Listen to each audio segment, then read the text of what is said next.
মানুষ ছোট হোক বা বড়, রাজা হোক বা দরিদ্র, সমস্ত মানুষের মধ্যে একটা সামঞ্জস্য থাকে। সমস্ত মানুষের কাছে তার প্রশংসা অত্যন্ত গুরুত্বপূর্ণ। সে খুবই প্রসন্ন হয় যদি আপনি তার প্রশংসা করেন, কিন্তু আপনি যদি তাকে এটা বলেন যে এটা তোমার ভুল ছিল, তোমার কিছু খামতি ছিল, তখন সেটা সে মানতে রাজিই থাকে না। সব মানুষ এটা শুনতে পছন্দ করে যে সে যেটা করেছে সেটাই সর্বোত্তম। এবার আমি আপনাকে একটা কথা বলি, এই হলো নিন্দা, এই হলো প্রশংসা, আর এই হলো সত্য, যা সবার থেকে উচ্চস্থানীয়। সেই জন্য মানুষ আয়না দেখে। আয়না তাকে তার সৌন্দর্য দেখায় না, তাকে দেখায় যা সত্য, যাতে মানুষ আরো সুন্দর হওয়ার চেষ্টা করতে থাকে। তাই আয়না অত্যন্ত গুরুত্বপূর্ণ সত্যকে জানার জন্য। জীবনে নিন্দুকের মাহাত্ম্য প্রশংসকের মাহাত্ম্যের থেকে অনেক বেশি। কেন?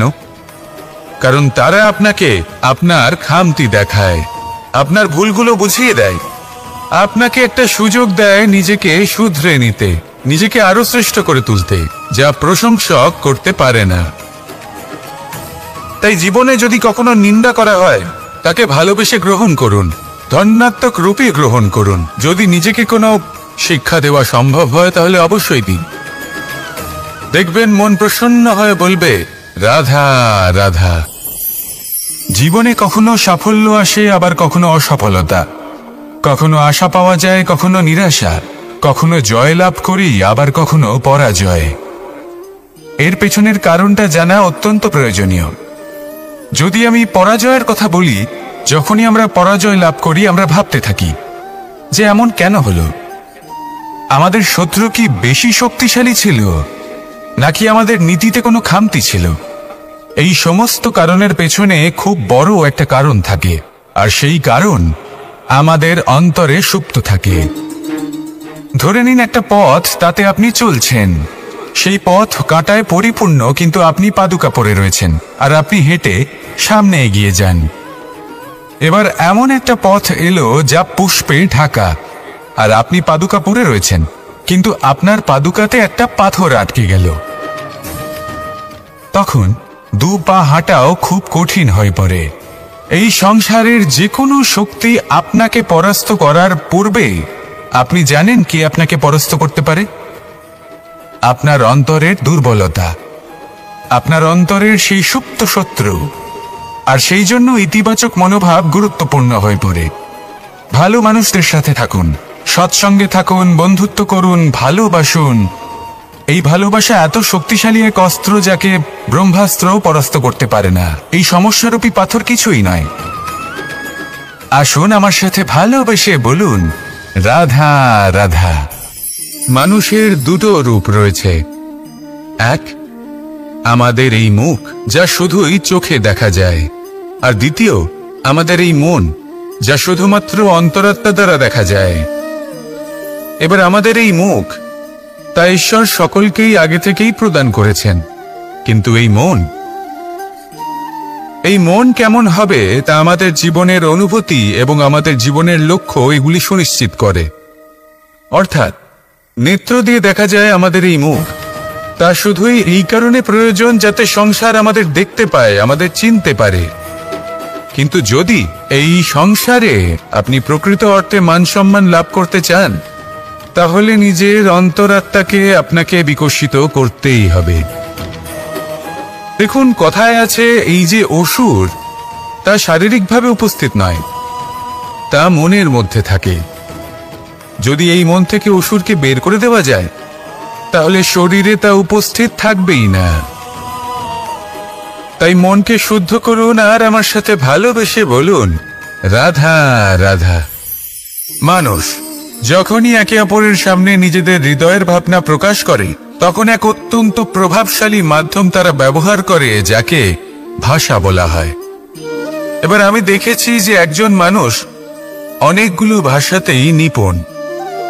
আমি এটাও দেখেছি যে মানুষ অনেকগুলো ভাষায় কথা বলে, কখনো কখনো অনেক ভাষা মিলিত করে তার প্রয়োগ করে, উচিত প্রকারে তাকে ব্যবহার করে না, না সেটাকে সম্মান করে, আর না ভাষাকে শুদ্ধ রাখে।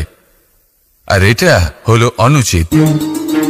যদি ভাষাকে শুদ্ধ রাখেন তাহলে ভাষা আপনার চরিত্রকে শুদ্ধ রাখবে, তা আপনার একাগ্রতা বাড়িয়ে তুলবে।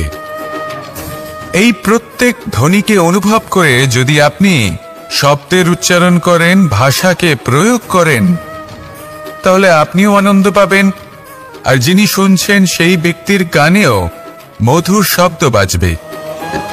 তাই মনে রাখবেন, যে ব্যক্তি ভাষার পবিত্রতাকে সম্মান করে তাকে সংসারও সম্মান করে। ভাষাকে শুদ্ধ এবং পবিত্র রাখুন, তাহলে ভাষা আপনার চরিত্রকেও শুদ্ধ এবং পবিত্র রাখবে। আর এই মন সুপ্রসন্ন হয়ে বলবে, রাধা রাধা। এ হলো রামায়ণের সময়কালের কথা। সেতু নির্মাণ করার কাজ চলছিল। সমস্ত বানর সেনা এই কাজে নিযুক্ত হয়েছিলেন। বড় বড় পাথর তুলে নিয়ে এই বানর সেনা সমুদ্রে ফেলছিলেন। এই কাজ চলছিল। এমন সময় ছোট্ট একটা কাঠবিড়ালি এলো। ছোট ছোট মাটির ডেলা হাতে নিয়ে সাগরের কাছে যাচ্ছিল আর বড় বড় পাথরের পাশে রেখে দিচ্ছিল, যথাসম্ভব সেখানে রেখে আসছিল। সারা দিন ধরে সে এই পরিশ্রম করেই যাচ্ছিল। এবার শ্রীরাম তার এই কাজ দেখতে পেলেন। সেই ছোট্ট কাঠবিড়ালিটিকে নিজের হাতে তুলে নিলেন এবং অত্যন্ত ভালোবেসে তার পিঠে হাত বুলিয়ে দিলেন। কথায় আছে যে কাঠবিড়ালির পিঠে যে দাগ আছে, সেই 3টি দাগ এসেছে শ্রীরামচন্দ্রের 3 আঙুলের থেকে। যে কাজ আপনি করছেন তাতে সমস্ত শক্তি প্রয়োগ করুন। যতটা আপনার সামর্থ্য রয়েছে, যতটা আপনার প্রতিভা রয়েছে, সম্পূর্ণভাবে উৎসর্গ করে দিন। ঠিক এমন ভাবে কর্ম করুন। সেই কাঠবিড়ালি কিন্তু তাই করেছিল। সেই জন্য শ্রীরামের সাথে সেও সেই কাহিনীতে অমর হয়ে গেছিল। সম্পূর্ণ শক্তি প্রয়োগ করুন, সম্পূর্ণ সামর্থ্যের সাথে কর্ম করুন, কারণ এটাই হলো শ্রেষ্ঠ পথ কোনো কর্ম করার। আসুন আমার সাথে ভালোবেসে বলুন, রাধা রাধা। এই সংসারে যখন সাফল্যের পথে আপনি অগ্রসর হবেন, তখন আপনার পরিশ্রম, একাগ্রতা, সাহসের সাথে সাথে সমাজের মানসিকতাও সহ্য করতে হবে। প্রত্যেক ব্যক্তি কিছু না কিছু ভাবেন, কিছু না কিছু বলেন। কিছু মানুষ এমন আছেন যারা ভাববেন যে আপনি কিছুই করতে পারবেন না। তারা আপনার নিন্দা করবেন, আর এই নিন্দার কথা ভেবেই আমরা ভয়ভীত হয়ে পড়ি। সেই কারণে নিজেদের আশা, নিজেদের বিশ্বাস হারিয়ে ফেলি। এবার যদি সেই নিন্দার ভয়ে আমরা লক্ষ্যচ্যুত হই, তাহলে সেটা অনুচিত। সেই জন্য জীবনে শুধু পরিশ্রম করতে থাকুন, সামনে এগোতে থাকুন। যেই দিন আপনি আপনার লক্ষ্য লাভ করবেন, সেই প্রত্যেক ব্যক্তি যারা নিন্দা করছিলেন তাদের দৃষ্টি আপনা থেকেই পাল্টে যাবে, ঠিক কিনা? এই সংসারকে যা প্রাণ চায় তাই বলতে দিন। যদি আপনি কারোর কথা শুনতে চান, তাহলে নিজের অন্তরের কথা শুনুন। সেটাই আপনাকে উচিত পথে নিয়ে যাবে। সামনে অগ্রসর হতে থাকুন, পরিশ্রম করুন। এমন একটা দিন আসবে যেদিন এই নিন্দুক ব্যক্তিরা আপনার লক্ষ্য প্রাপ্তির উদাহরণ সবাইকে দেবে। আসুন আমার সাথে ভালোবেসে বলুন, রাধা রাধা। মানুষ সুখী জীবনযাপনের প্রতি এতটাই অভ্যস্ত হয়ে পড়ে যে একটা ছোট্ট সমস্যা এলেই সে সবার থেকে সাহায্য চাইতে শুরু করে দেয়। সে সাহায্য লাভও করে এবং সেই সংকট থেকে সে বেরিয়েও আসে। কিন্তু এই সাহায্য কিছু মুহূর্তের, আর কিছু মুহূর্তের হলো এই দুঃখ। এই 2 মুহূর্তের সাহায্যের জন্য আজীবন আপনি তার কাছে ঋণী হয়ে থাকেন। আর মানবিকতার খাতিরে আপনার মনে কৃতজ্ঞতা জেগে ওঠে। আর সেই কৃতজ্ঞতা বোধ হলো যে আপনি কখনো সেই ব্যক্তিকে ছাপিয়ে যেতেই পারবেন না। সেই জন্য জীবনে সবসময় চেষ্টা করবেন নিজেকে প্রস্তুত রাখতে সেই সব সমস্যার জন্য, সেই সব বাধার জন্য যেগুলো আপনার জীবনে আসতে পারে। ততক্ষণ সাহায্য চাইবেন না যতক্ষণ না অন্য কোনো পথ না থাকছে। সাহায্য চাওয়া অনুচিত নয়, কিন্তু সাহায্য চাইলে এবং সাহায্য পেলে আপনি আজীবন কৃতজ্ঞ এবং ঋণী হয়ে থাকবেন। আর তারপর একদিন আপনি পরিবর্তন দেখতে পাবেন। যে কিভাবে আপনি ছোট ছোট সমস্যার জন্য সাহায্য না চেয়ে বড় বড় সমস্যার সম্মুখীন হতে প্রস্তুত হয়ে গেছেন। এটাই হলো সংসারের নীতি। এটাই পালন করুন আর আমার সাথে ভালোবেসে বলুন, রাধা রাধা। এমন অনেক মানুষ আছেন যারা আমাকে ভগবানের পরিভাষা জানতে চান, যে ভগবান আসলে কি, তিনি কেমন। এবার দেখুন, ভগবান হোক বা আপনার স্বপ্ন হোক বা আপনার লক্ষ্য হোক না কেন, সেই লক্ষ্য তখনই পূর্ণ হয়, তখনই তাকে লাভ করা সম্ভব যখন আপনার দৃষ্টিভঙ্গি মঙ্গলময় হয়, যখন আপনি নিজে মনে করবেন যে আমি যেটা পেতে চাইছি তা শুভ। উদাহরণস্বরূপ, কোনো পাখিকে দেখুন, সে গাছের ডালে বসে এবং সেখানেই বিশ্রাম করে, কিন্তু পড়ে না। কেন? কারণ ওর বিশ্বাস যে যে শাখার উপরে ও বসে আছে সেটাই হলো ওর বাসস্থান। যদি আপনি বিশ্বাস করেন তাহলে আপনি পাথরের মধ্যেও ভগবান দর্শন করতে পারবেন। আর যদি বিশ্বাস না থাকে, তাহলে যদি ভগবান সামনে দাঁড়িয়েও থাকে তবেও আপনার বিশ্বাস হবে না। তাই বিশ্বাস করতে শিখুন। এই বিশ্বাসের আধারেই আপনি সেই সব কিছু পাবেন যা আপনি পেতে চাইছেন। আসুন আমার সাথে ভালোবেসে বলুন, রাধা রাধা। গুরু, যিনি পথ দেখান, আমাদের জীবনে অত্যন্ত গুরুত্বপূর্ণ, অত্যন্ত আবশ্যক। কিন্তু কিছু মানুষ মনে করেন যে গুরুর কোনো প্রয়োজন নেই, কারণ এই সমগ্র জ্ঞান মানুষের অন্তরেই নিহিত রয়েছে। এবার প্রশ্ন এটাই, যদি সমস্ত জ্ঞান মানুষের অন্তরে নিহিত থাকে তাহলে গুরুর কি প্রয়োজন? আর যারা আজ পর্যন্ত গুরুকে মেনে এসেছেন তারা কি অনুচিত করেছেন? এর উত্তর আমি আপনাকে দেব একটা উদাহরণ দ্বারা। একটা কাঠ যা জ্বলনশীল, জ্বলনের ঊর্জা তার অন্তরে নিহিত রয়েছে, কিন্তু তার জ্বলনের জন্য বাইরে থেকে একটা অনুঘটকের প্রয়োজন হয়। এই অনুঘটকই হলেন আপনার গুরু। উত্তাপ যা একটা কাঠকে জ্বালাতে পারে, সেই উত্তাপ হলো গুরুর প্রচেষ্টা। যদি সেই গুরুই না থাকে, তার প্রচেষ্টাই না থাকে, তাহলে সেই সমস্ত জ্ঞান যা মানুষের অন্তরে নিহিত তা ব্যর্থ হয়ে যাবে। যদি আপনার সাথে আপনার গুরু থাকেন, আপনার পথ প্রদর্শন করেন, আপনার অন্তরের জ্ঞানকে বাইরে নিয়ে আসতে পারেন, তাহলে তাকে সম্মান করুন আর আমার সাথে ভালোবেসে বলুন, রাধা রাধা। असतो मा सद्गमय, तमसो मा ज्योतिर्गमय, मृत्युर्मा मृतंगमय। জ্ঞান সেটাই যা অসত্য থেকে সত্যের পথে চালিত করে। প্রকাশ সেটাই যা অন্ধকার থেকে আলোর পথে নিয়ে আসে। জীবন সেটাই যা মৃত্যু থেকে অমরত্বের পথে নিয়ে যায়। এবার এই তিনটে, জ্ঞান, জীবন এবং প্রকাশ, একই রকম। শূন্য থেকে এর উৎপত্তি হয় এবং আস্তে আস্তে আপনার জীবনে বিস্তার লাভ করে। এবার আমরা এটাই ভাবি যে কেমন করে এই তিনটিকে আগলে রাখা যায়। এর উত্তর হলো, এদের আগলে রাখার প্রয়োজনই নেই, ভাগ করে দিতে হবে। কোনো বৃক্ষকেই দেখে নিন, একটি বৃক্ষ অনেক বছর ধরে বেঁচে থাকে। কেন? কারণ সে ভাগ করে দিতে জানে। সে নিজের বীজ ছড়িয়ে দেয়, এই ধরিত্রীতে দেয়, সেই বীজ যা অঙ্কুরিত হয়ে এক নতুন বৃক্ষকে জন্ম দেয়। শুধু ছড়িয়ে দিয়ে একটি বৃক্ষ জীবন দান করতে পারে। যদি কোনো ব্যক্তি জ্ঞান ছড়াতে শিখে যান, যদি প্রকাশ, আলোর কিরণ ছড়িয়ে দিতে শিখে যায়, কোনো ব্যক্তি তার জীবনের সুখ ছড়িয়ে দিতে শিখে যান, তাহলে তিনি মৃত্যুর পরও মৃত হন না। এই ভাগ করে দেওয়ার সুখটাই কিছুটা আলাদা। এই সুখ অনুভব করুন আর আমার সাথে ভালোবেসে বলুন, রাধা রাধা। আপনি কখনো কোনো সরোবরের দিকে তাকান, যার জল হলো শান্ত, স্থির। আপনি স্পষ্ট দেখতে পাবেন সেই সরোবরের তলদেশে কি রয়েছে। তাতে সাঁতরে বেড়াচ্ছে সুন্দর মাছ, চকচকে কিছু পাথর, স্বর্ণরূপী বালি, সবই আপনি দেখতে পাবেন।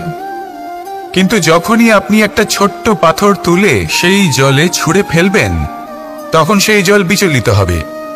আর সেই স্পষ্টতা ন্যূনতম হয়ে যাবে। তারপর কিছুই স্পষ্টভাবে দেখা যাবে না। এই ঘটনা মানুষের সাথেও ঘটে। মানুষ যদি বিচলিত হয়ে পড়ে, তখন সে বুঝতে পারে না যে বর্তমানে কি হয়ে চলেছে আর ভবিষ্যতে কি করা উচিত।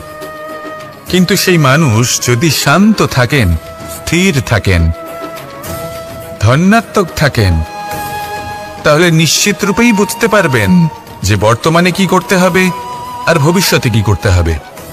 তাই নিজের মধ্যে সেই স্থিরতা আনুন, সেই ধৈর্য ধরুন, নিজেকে শান্ত রাখুন আর সবার মধ্যে ভালোবাসা ছড়িয়ে দিন।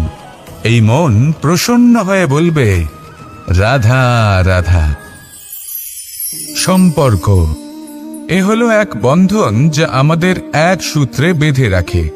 কিন্তু এমন কিছু ব্যক্তি থাকেন যারা এই সম্পর্কের বিষয়ে নিজস্ব একটা ধারণা করে ফেলেন যে সম্পর্ক এরকম হওয়া উচিত, সম্পর্ক সেরকম হওয়া উচিত। আমি এই সম্পর্কের জন্য কত কিছু করেছি এই ব্যাখ্যা করতে থাকেন আর তার বদলে অনেক কিছু প্রত্যাশাও করেন। কিন্তু সত্য হলো এটাই যে সব সম্পর্ক একরকমের হয় না, কিন্তু প্রত্যেক সম্পর্কের একটা বিশেষত্ব থাকে। যেমন চোখ আর নাকের এই সম্পর্ককেই দেখুন। চোখের সব থেকে কাছে কে আছে? নাক আছে। কিন্তু এই চোখ দিয়ে এই নাককে আমরা দেখতেই পাই না। তবে কি ধরে নেব এই সম্পর্কের কোনো মূল্য নেই? এমনও নয়। ঠিক এইভাবেই যদি কোনো ব্যক্তি তার আবেগ আপনার কাছে ব্যক্ত করতে না পারেন বা প্রকট করতে না পারেন বা আপনাকে বোঝাতে না পারে, তাহলে তার মানে এটা নয় যে তার সাথে আপনার সম্পর্কের তিক্ততা রয়েছে। এমনটা কখনোই নয়। শুধু চোখ আর নাকের এই সম্পর্কের মতোই হলো আমাদের জীবনে আমাদের আপনজনের সাথে সম্পর্ক। যদি কারোর ব্যবহার আপনার প্রতি অনুচিত হয় বা যদি কেউ অনুপস্থিত থেকে থাকে বা কেউ যদি আপনাকে বুঝতে না পারেন, তাহলে তার অর্থ এটা নয় যে আপনি সেই সম্পর্ক ভেঙে ফেলবেন। বুঝুন, আপনার জীবনে তার গুরুত্ব কোথায় আর তার জীবনে আপনার। সম্পর্ক গড়ে তুলুন, তাকে পালন করতে শিখুন, একসাথে মিলে চলুন। এই মন সুপ্রসন্ন হয়ে বলবে, রাধা রাধা। এই সমগ্র সংসারের সব থেকে গুরুত্বপূর্ণ ব্যক্তি কে? স্বয়ং আপনি। নিজের জন্য তো বটেই, তাই না? কারণ যখন আপনি জন্মগ্রহণ করেন, নিজের চোখ খোলেন, এই সংসারে আসেন, তখনই তো এই সংসারকে আপনি দেখতে পান, অনুভব করতে পারেন। এখানকার আবেগ, এখানকার মানুষজন তখন থেকেই অনুভব করেন। যদি আপনি না থাকেন, তাহলে এই সংসারের অস্তিত্ব আপনার কাছে শূন্যের সমান, তাই না? আপনি না থাকলে এই সংসারও আপনার কাছে নেই। এবার সবাই বলবেন যে এ তো সত্যি কথা। সেই অনুযায়ী তো আমার স্বার্থপর হওয়া উচিত, অহংকারী হওয়া উচিত, কারণ আমার কাছে আমিই তো সবকিছু। দৃষ্টিভঙ্গি পাল্টে দেখুন। আপনার কাছে সব থেকে বেশি গুরুত্বপূর্ণ ব্যক্তি কে? আপনি নিজেই। সেই মানুষটি কেমন হওয়া উচিত একটু ভেবে দেখুন। সবসময় সকলকে সাহায্য করুন, একসাথে মিলে পরিশ্রম করুন, সাহায্য করুন অন্যদেরকে। এটা অতি আবশ্যক। এবং তার থেকেও বেশি গুরুত্বপূর্ণ হলো এটাই যে আপনার মনে যেন কখনো এই বিষয়ে ভয় না থাকে যে আমি আমার প্রিয়জনদের, আমার কাছের মানুষগুলিকে হারিয়ে ফেলব। এই ভয় কখনোই মনের মধ্যে থাকা উচিত নয়। যদি ভয় থাকে তাহলে থাকুক এই বিষয়ে যে সকল মানুষ আমার জীবন থেকে, আমার থেকে দূরে চলে যাচ্ছেন, তাদের বাধা দিতে দিতে আমি যেন নিজেকেই না হারিয়ে ফেলি, নিজের অস্তিত্বকেই না হারিয়ে ফেলি, নিজের ব্যক্তিত্বকে, নিজের বিচারধারাকে, নিজের করুণার শক্তি না হারাই।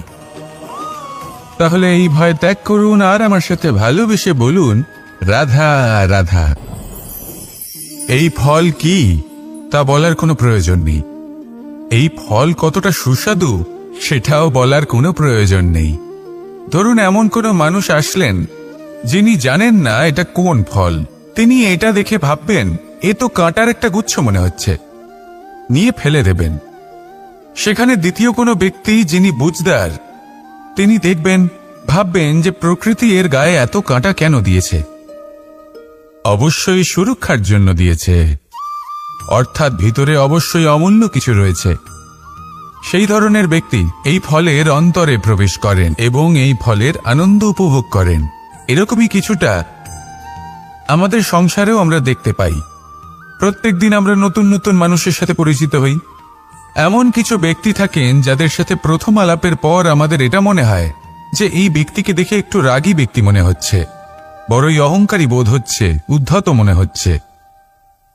বেশিরভাগ মানুষ প্রথম আলাপের পরে তাদের সাথে দূরত্ব বজায় রাখবেন, কিন্তু যিনি বুঝদার ব্যক্তি তিনি ভাববেন যে এই ব্যক্তি এমন কেন করছেন। হয়তো সুরক্ষার খাতিরে এই ব্যক্তি নিজেকে এরকম করে তুলেছেন যাতে অন্য কোনো ব্যক্তি এসে ওনার সময় নষ্ট না করেন, ওনার আবেগের সাথে ছলনা না করেন, খেলা না করেন। হয়তো অতীতে এমন কোনো ঘটনা ঘটেছে যার জন্য এই ব্যক্তি কিছুটা এরকম হয়ে গেছেন। এমনই একজন ব্যক্তি সেই ব্যক্তির মনের গভীর পর্যন্ত পৌঁছতে পারেন আর সেখান থেকে শুভ গুণগুলিকে বাইরে বের করে আনতে পারেন। এরকমই ব্যক্তি হয়ে উঠুন, এমন বুঝদার ব্যক্তি হয়ে উঠুন যিনি সামনের ব্যক্তির খারাপ গুণগুলিকে অবহেলা করে হৃদয়ের অন্তঃস্থল থেকে শুভ গুণগুলিকে প্রকাশিত করে এবং সেই ব্যক্তিকে দেখাতে পারে। এমন ব্যক্তি হয়ে উঠুন যিনি নিজের জীবনকেও সফল করে তোলেন এবং অন্যের জীবনকেও। আসুন আমার সাথে ভালোবেসে বলুন, রাধা রাধা। আমি জীবনে অনেক ভালো মানুষের সংস্পর্শে এসেছি। এমন ব্যক্তি যিনি আজীবন জ্ঞান লাভ করে থাকেন, পড়তেই থাকেন, পড়তেই থাকেন, জ্ঞান অর্জন করতেই থাকেন, অত্যাধিক জ্ঞান অর্জন করতে থাকেন। কিন্তু এইটুকুই কি যথেষ্ট? ধরে নিন কোনো ব্যক্তি শিল্পকলার বিষয়ে অনেক বই পড়ে ফেলেছেন, কিন্তু কখনো শিল্পকর্মই করেননি। তাহলে সেই জ্ঞানের কি লাভ? কোনো লাভ নেই। এবার এটাই আমাদের জীবনে শেখা প্রয়োজন। আমরা জ্ঞান অর্জন করি কিন্তু তা যাপন করি না, তা কর্মজীবনে প্রয়োগ করি না। তাহলে এতে কি লাভ হবে? জ্ঞান আছেই সেই জন্য যাতে আমরা জীবনকে আরো শ্রেষ্ঠ করে তোলার জন্য তাকে প্রয়োগ করি। এই জ্ঞান এবং কর্মের একসাথে পথ চলাটাই আবশ্যক। তবেই এই জ্ঞান অভিজ্ঞতায় পরিণত হবে, আর অভিজ্ঞতা দ্বারা যে জ্ঞান লাভ হয় সেটাই সবথেকে বেশি গুরুত্বপূর্ণ, সেটাই হলো সবথেকে বেশি লাভদায়ক। সেই জন্য শুধু জ্ঞান অর্জন করবেন না, তাকে প্রয়োগ করুন, তাকে কর্মজীবনে প্রয়োগ করুন, জীবনকে আরো শ্রেষ্ঠ করে তুলুন। আর আমার সাথে ভালোবেসে বলুন, রাধা রাধা। এটা হলো একটা সাদা পাতা।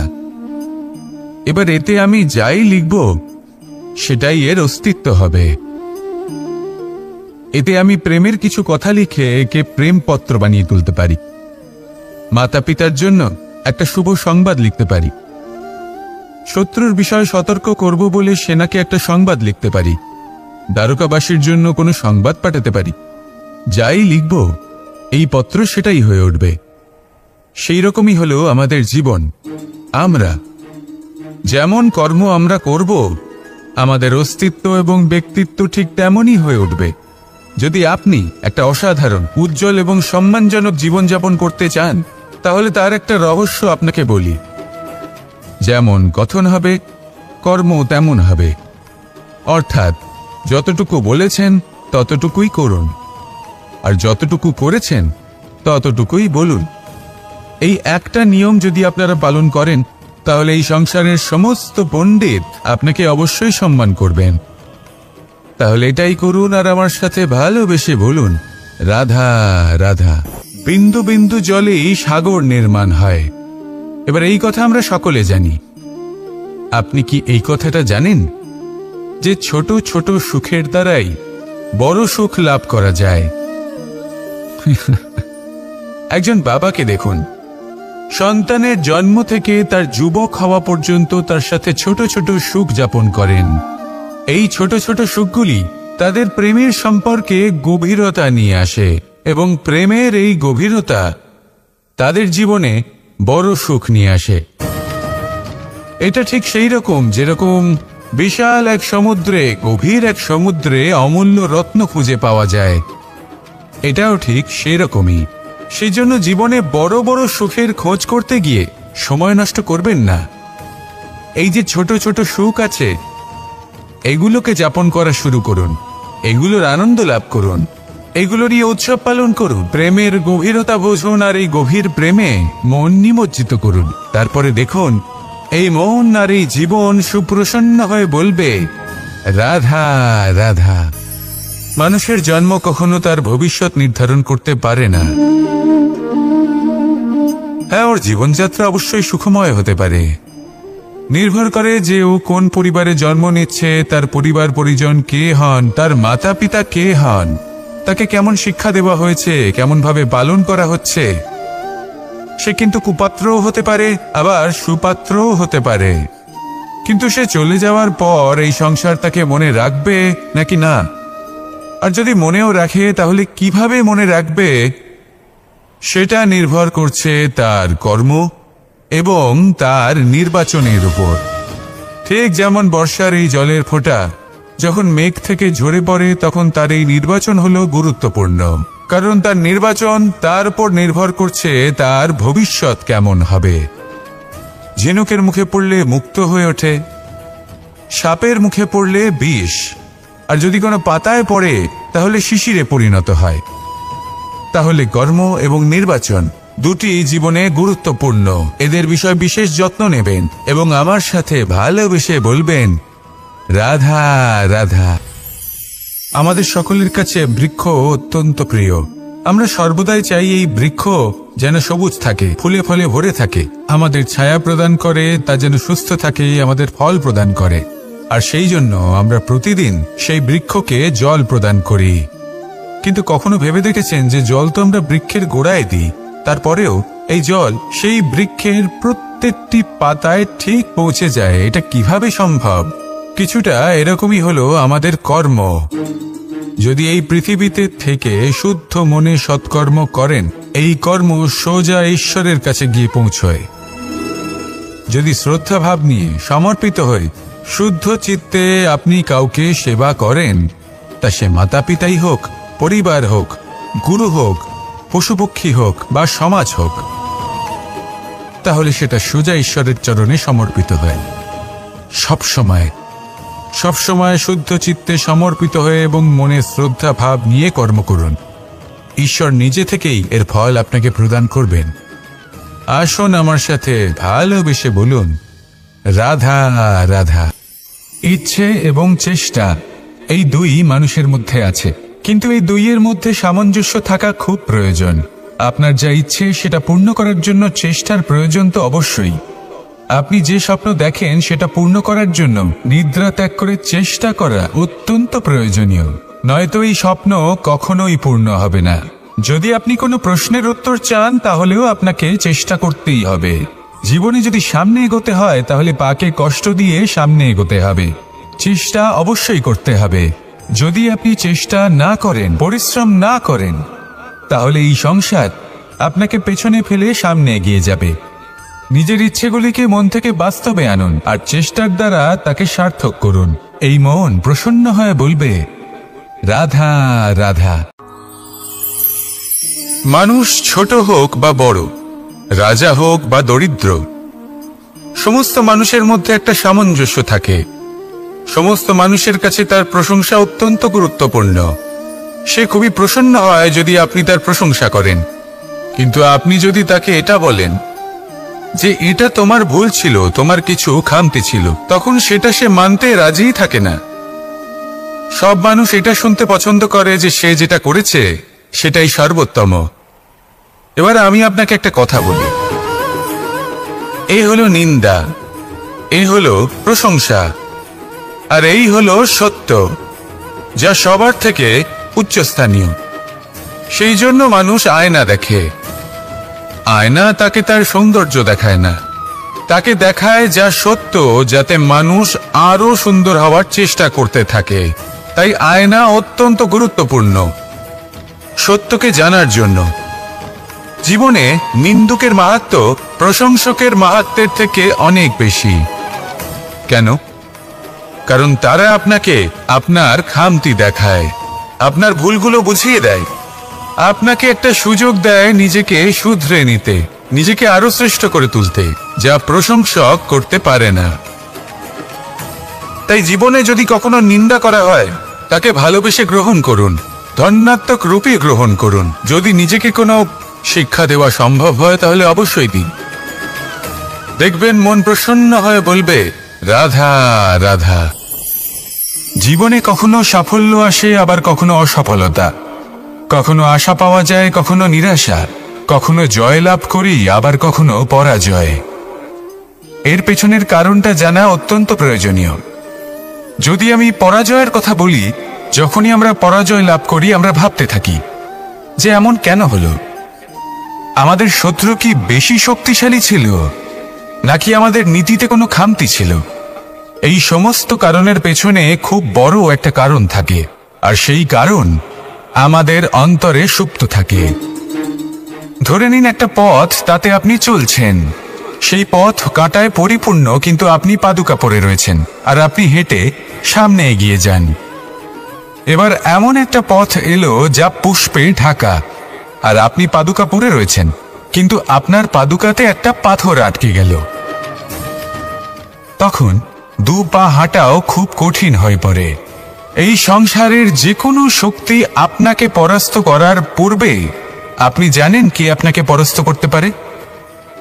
আপনার অন্তরের দুর্বলতা, আপনার অন্তরের সেই সুপ্ত শত্রু। আর সেই জন্য ইতিবাচক মনোভাব গুরুত্বপূর্ণ হয়ে পড়ে। ভালো মানুষদের সাথে থাকুন, সৎসঙ্গে থাকুন, বন্ধুত্ব করুন, ভালোবাসুন। এই ভালোবাসা এত শক্তিশালী এক অস্ত্র যাকে ব্রহ্মাস্ত্রও পরাস্ত করতে পারে না। এই সমস্যারূপী পাথর কিছুই নয়। আসুন আমার সাথে ভালোবেসে বলুন, রাধা রাধা। মানুষের দুটো রূপ রয়েছে।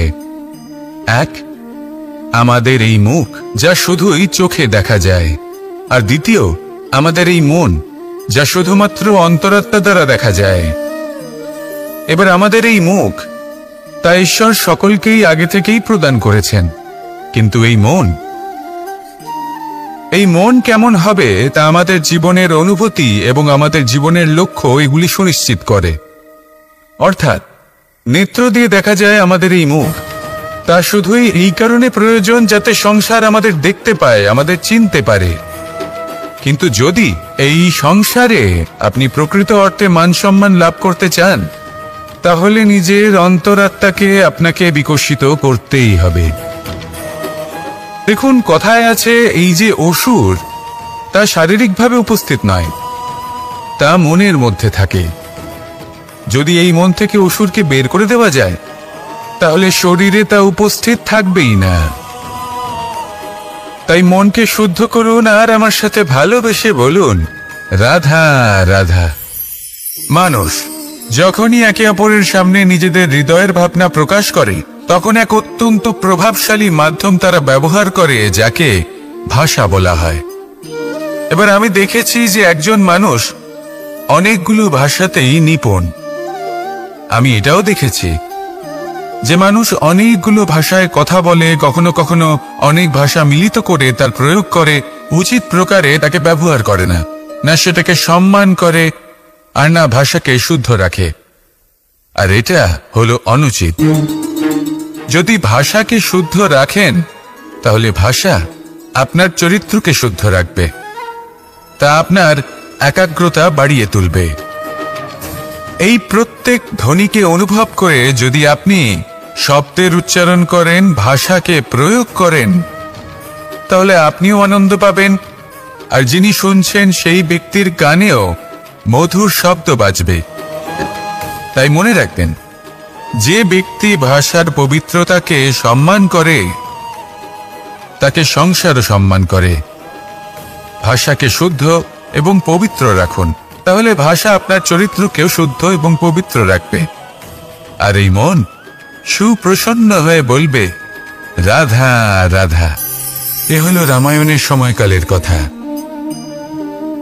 সেতু নির্মাণ করার কাজ চলছিল। সমস্ত বানর সেনা এই কাজে নিযুক্ত হয়েছিলেন।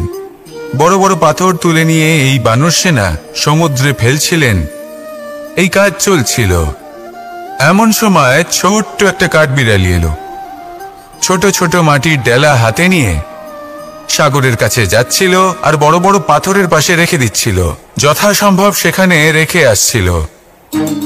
সারা দিন ধরে সে এই পরিশ্রম করেই যাচ্ছিল। এবার শ্রীরাম তার এই কাজ দেখতে পেলেন। সেই ছোট্ট কাঠবিড়ালিটিকে নিজের হাতে তুলে নিলেন এবং অত্যন্ত ভালোবেসে তার পিঠে হাত বুলিয়ে দিলেন।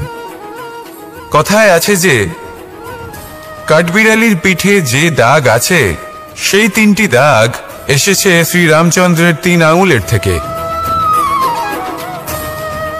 যে কাজ আপনি করছেন তাতে সমস্ত শক্তি প্রয়োগ করুন, যতটা আপনার সামর্থ্য রয়েছে, যতটা আপনার প্রতিভা রয়েছে সম্পূর্ণভাবে উৎসর্গ করে দিন।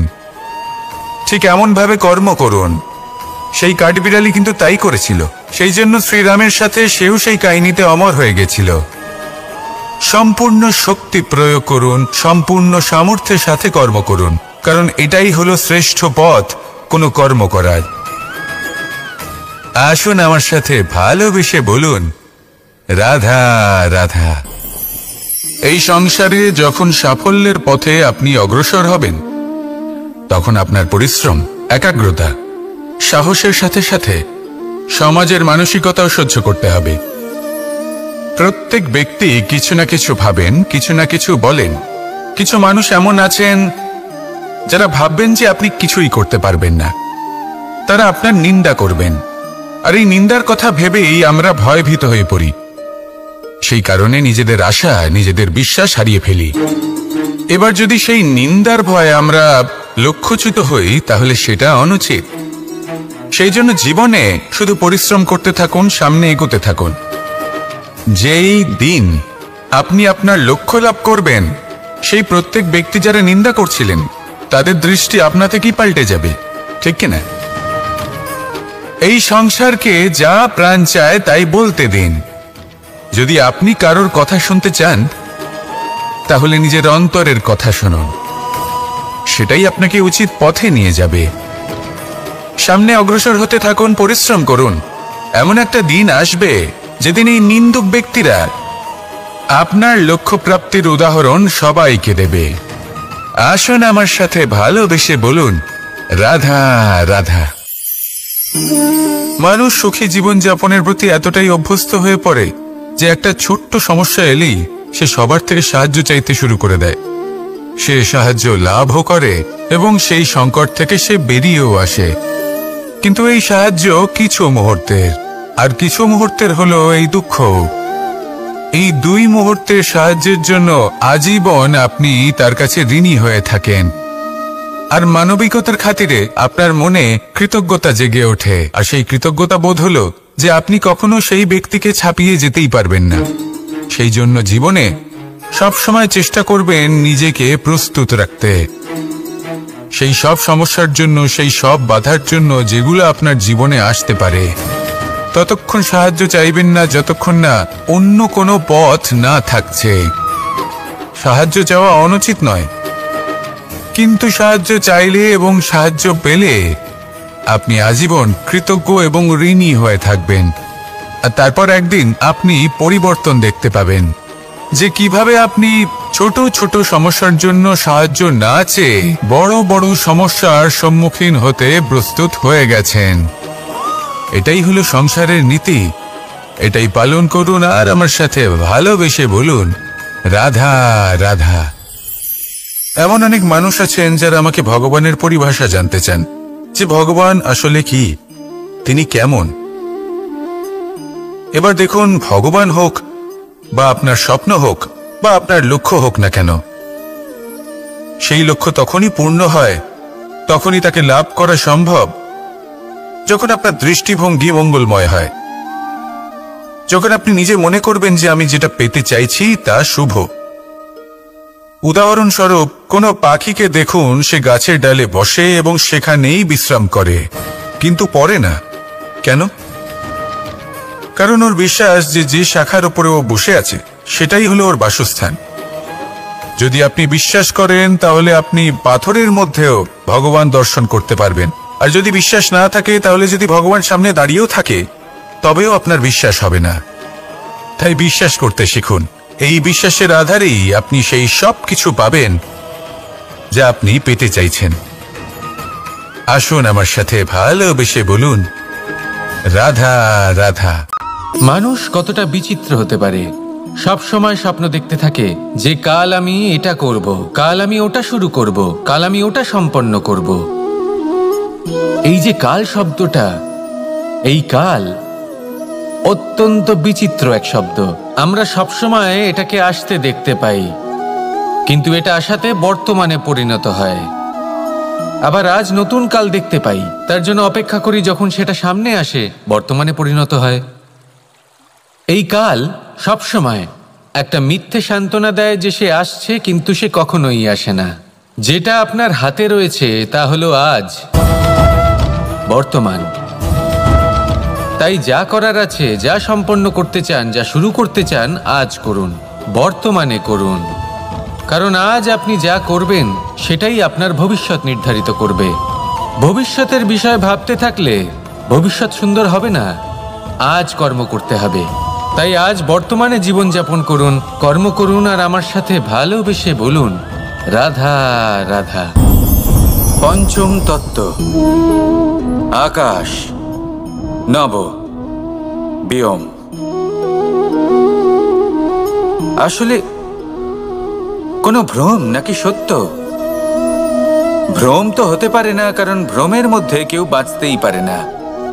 আর যদি সত্য হয় তাহলে এতটাই বিশাল যে আমাদের চোখের থেকে, আমাদের ইন্দ্রিয়ের থেকে, আমাদের মস্তিষ্কের থেকে, আমাদের চিন্তা ভাবনার থেকেও অনেক ঊর্ধ্বে, যাকে আমরা বুঝতেই পারি না। এটা যতটাই বিশাল আকার, ঠিক ততটাই সরল। এই আকাশ যতই অন্ধকারাচ্ছন্ন, ততটাই আলোর প্রকাশ প্রদান করে থাকে।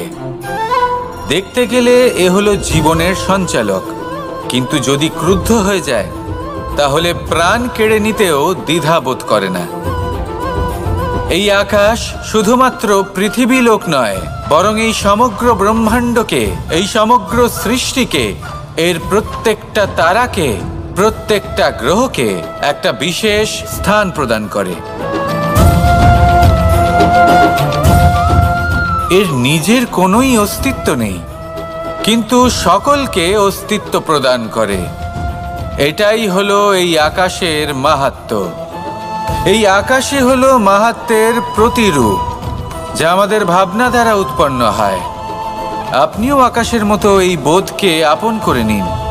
আপনার জীবনও আকাশের মতন মহান এবং বিশাল হয়ে উঠবে। আর তখনই মন সুপ্রসন্ন হয়ে বলবে রাধা রাধা। আপনার থেকে বড়, আপনার থেকে মহান হলেন সেই গুরু। এটা কি আবশ্যক যে সেই গুরু কোনো ব্যক্তিই হবেন? কখনোই নয়। গুরু হলেন একটা তত্ত্ব, গুরু হলেন একটা শক্তি। গুরু একজন ব্যক্তি হলে শুধুই একজনই হতেন, কিন্তু তা নয়। গুরু হলেন একটা অনুভূতি, গুরু হলেন শ্রদ্ধা। গুরু তিনি যিনি আপনার ব্যক্তিত্বের পরিচালক হন। গুরু তিনি যিনি আপনার ব্যক্তিত্বের নির্মাতা হন। আপনি কখন, কোথায়, কোন স্থানে, কি রূপে গুরু লাভ করবেন আর কি শিক্ষা লাভ করবেন তা নির্ভর করছে আপনার মানসিকতার উপর, যে আপনি সকলকে কিভাবে আপন করে নিতে পারেন। যদি আপনি গুরুকে আপন করতে চান, জ্ঞানকে আপন করতে চান, তাহলে আপনার মধ্যে শ্রদ্ধা জাগ্রত করতে হবে, সামর্থ্য জাগ্রত করতে হবে। আপনি গুরু এবং জ্ঞানকে আপন করে নিতে পারলে তা এমনিই আপনাকে মহান করে তুলবে। তাহলে আসুন আর আমার সাথে ভালোবেসে বলুন রাধা রাধা। এই সংসারে এমন কিছু মানুষ আছেন যাদেরকে আপনার ভালো লাগে, তারা আপনার প্রিয়। আমরা চাই ওনারা আমাদের কাছে থাকুন, আমরা ওনাদের কাছে থাকি। এবার সেই ক্ষেত্রে আমরা তাদের ভালো ভালো উপহার দেওয়ার চেষ্টা করি, কারণ ওনারা হলেন আমাদের প্রিয়। আর তার বদলে আমরা আশা করে থাকি যে ওনারা আমাদের একটু সম্মান করবেন। এবার এই মানুষজন যারা আমাদের প্রিয়, এদের আমরা একটা উপহার দিই। সোনা দিয়ে থাকি, আভূষণ দিয়ে থাকি, হিরে মুক্ত দিয়ে থাকি। কিন্তু যদি ভেবে দেখি, এই সব কিছুরই একটা মূল্য আছে। ভেবে দেখুন, আপনি কি তাদের এমন কোনো উপহার দিতে পারেন যা কিনা অমূল্য? তা এরকম উপহার কি হতে পারে? ঠিক বলেছেন আপনি, প্রেম। এই প্রেমই হলো অমূল্য, কারণ মন থেকে এর উৎপত্তি হয়। না চেয়ে পাওয়া যায় আর না ছিনিয়ে নেওয়া যায় এই ভালোবাসা। ঠিক এইরকমই হয় এই সম্মান। যদি সম্মান করো তাহলে মন থেকে এবং ভালোবেসে করো, ভয় পেয়ে নয়। মনে রাখবেন, যে মাথা ভয়ের দ্বারা নত হয়, বিরোধিতাও প্রথমে সেই করে থাকে। যে মাথা ভালোবেসে নত হয়, তা আপনার জন্য বলিদানও দিতে পারে। এই সংসারের সব থেকে বড় উপহার, সব থেকে বড় বরদান এই প্রেম এবং সম্মান। তাকে সম্মান করুন আর আমার সাথে ভালোবেসে বলুন, রাধা রাধা। কখনো কোনো চাতককে দেখেছেন? একটা চাতক বর্ষার জন্য অপেক্ষা করে। সেই বর্ষার জলে নিজের তৃষ্ণা নিবারণ করে, নয়তো সারা বছর তৃষ্ণার্ত থেকে যায়। ও আকাশের দিকে তাকিয়ে থাকে আর অপেক্ষা করে যে কবে বর্ষা হবে আর কবে আমি আমার তৃষ্ণা নিবারণ করব। সেখানে অন্যদিকে একটি কাক বা একটা পায়রা, এরা কি করে? যেখানে জল পায় পান করে নেয়, যেখানে খাবার পায় খেয়ে নেয়, আত্মীয় স্বজন বন্ধু বান্ধব যাকেই পায় তার সাথে সময় কাটায়, খাবার খায় আর চলে যায়। এবার এদের মধ্যে মিল কোথায় আর পার্থক্য কোথায়? দুজনের কাছেই ডানা রয়েছে, দুজনেই উড়তে পারে। এই আকাশ হলো ওদের, খাবারের দানা ওদের। পার্থক্য হলো তাদের অভিলাষার, পার্থক্য হলো তাদের আকাঙ্ক্ষার, পার্থক্য জীবন যাপনের ধরনের। এবার যত বেশি আকাঙ্ক্ষা থাকবে, যত দামি জীবনযাপন করার ইচ্ছে থাকবে, তত বেশি কষ্ট আপনাকে সহ্য করতে হবে। আবার অন্যদিকে জীবন যত সরল হবে, জীবনযাপন যত সরল হবে, সমস্যা ততটাই কম হবে। তাই সবসময় চেষ্টা করবেন আপনার মানসিকতা এবং আপনার জীবন যেন সরল হয়। ভালোবাসতে থাকুন। যদি কেউ আপনাকে ভালোবাসে, তাকেও আপনি ভালোবাসা ফিরিয়ে দিন। তাদের সাথে কথা বলুন, কিছু তাদের কথা শুনুন, কিছু নিজের কথা বলুন। দেখবেন সকল তাপ উত্তাপ দূর হয়ে গেছে। এটাই তো হলো জীবনের সারমর্ম। তাই প্রেমে থাকুন, ভালোবাসুন, আর ভালোবেসে আমার সাথে বলুন, রাধা রাধা। ক্ষমা একটা অত্যন্ত সুন্দর শব্দ, আমার খুব প্রিয় শব্দ। কিন্তু এই ক্ষমা কখন আর কিভাবে প্রয়োগ করতে হবে সেটা বোঝা প্রয়োজনীয়। এক, যদি আপনি কোনো অন্যায় করেন আর ক্ষমা না চান, ক্ষমা প্রার্থনা না করেন, ক্ষমা চাওয়া থেকে এড়িয়ে যান, তাহলে তাতে আপনারই ক্ষতি হবে। কিভাবে? ক্ষমা না চাইলে মনের মধ্যে অহংকার জাগ্রত হয়, আর অহংকার তো প্রকৃত অর্থে আমাদের ক্ষতিই করে। দুই, কেউ যদি অপরাধ করেন, আপনার থেকে ক্ষমা না চান, তাহলে তাকে ক্ষমা করবেন না। ক্ষমা হলো অত্যন্ত অমূল্য, আর না চাইতেই কাউকে ক্ষমা দান করা এটা উচিত নয়। তিন, যদি কেউ আপনার সাথে অনুচিত কিছু করেন, অপরাধ করেন, আর আপনার থেকে ক্ষমা চান, তাহলে তাকে ক্ষমা করে দিন। তাতে আপনার অন্তরের করুণাবোধ জাগ্রত হবে, প্রেম জাগ্রত হবে, আর তা আপনার জন্য শুভ হবে। চার, যদি আপনি নিজে কোনো অপরাধ করেন, তাহলে অবশ্যই ক্ষমা চাইবেন। তাতে আপনারই লাভ হবে। কিভাবে? সামনের ব্যক্তি আপনাকে ক্ষমা করুক বা না করুক, আপনার অন্তরের অহংকার ক্ষীণ হবে, আর এই মন আরো নির্মল হয়ে উঠবে। এই ক্ষমা অত্যন্ত অমূল্য। ভেবেচিন্তে একে ব্যবহার করুন আর আমার সাথে ভালোবেসে বলুন, রাধা রাধা। একবার একজন গুরু তার শিষ্যদের পরীক্ষা নিচ্ছিলেন। উনি ওনার প্রত্যেক শিষ্যকে একটি করে পাখি দিয়ে বললেন সেই পাখির বলি দিতে হবে, কিন্তু এমন এক স্থানে যেখানে কেউ তাদের দেখতে পাচ্ছে না। প্রত্যেক শিষ্য নিজের যাত্রা শুরু করল। কেউ ঘন বনে প্রবেশ করল, কেউ অন্ধকার গুহায় প্রবেশ করল, কেউ দূরে কোনো পর্বতের শিখরে পৌঁছে গেল। যে মুহূর্তে দেখলো তাদের কেউ দেখতে পাচ্ছে না, তারা সেই বলি দিতে চেষ্টা করল। যেই বলি দিতে গেল, সেই পাখি আলোর কিরণে পরিবর্তিত হলো এবং লুপ্ত হয়ে গেল।